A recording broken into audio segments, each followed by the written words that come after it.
For this, and for all of my discussions of the reading passages on the SAT, be sure to have your official SAT study guide in front of you.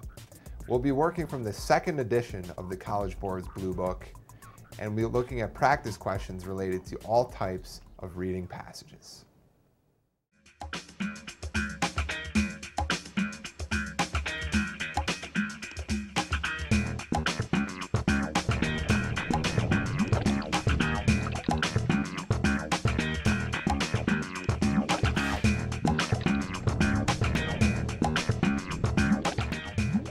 Hello, in this lesson we'll discuss general comparisons from the SAT reading passages.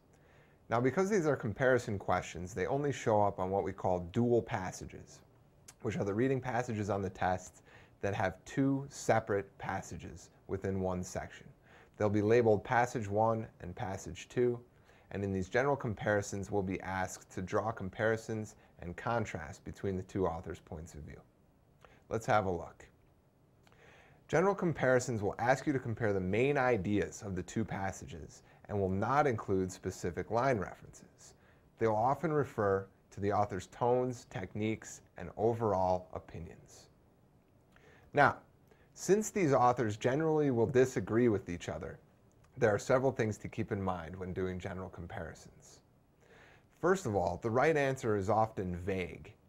If the question, for instance, asks us which would both authors believe, we can assume that the right answer will be something quite general and not too specific because the authors have very different opinions. Also, the right answer is usually something that most people would agree with. This is also true because of the author's varied opinions on the topic at hand. In another instance, the general question could just ask us what is the main contrast between the two authors. And again, usually when we have a dual passage scenario, the authors have very different opinions on the topic. Let's look at a sample general question. This question is on page 985 in the SAT study guide, and it's question number 18. It says, which contrast best describes how the author of each passage views historical reconstructions in the United States? Well, I'll give you a second to think about it, and if you haven't read the passage yet, go back and read the two passages. Author 1 basically likes historical reconstructions.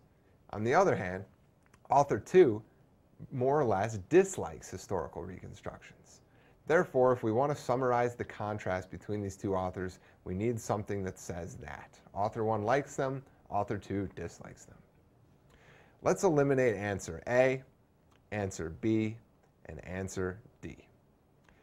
Answers A and D reverse the relationship that we're looking for. In both A and D, passage 1's author has a negative view and passage 2's author has a positive view. And as we saw a second ago, this is the opposite of what we're looking for.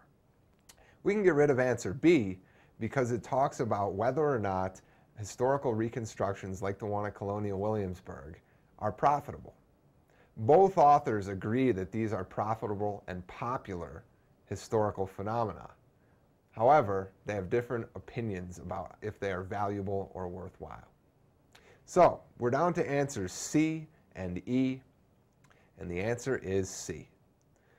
These historical reconstructions, according to answer C, are viewed as admirable in passage 1 and as lamentable in passage 2.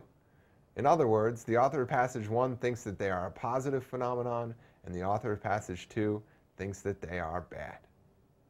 That's a sample general comparison question. Thanks for listening. I'll see you soon.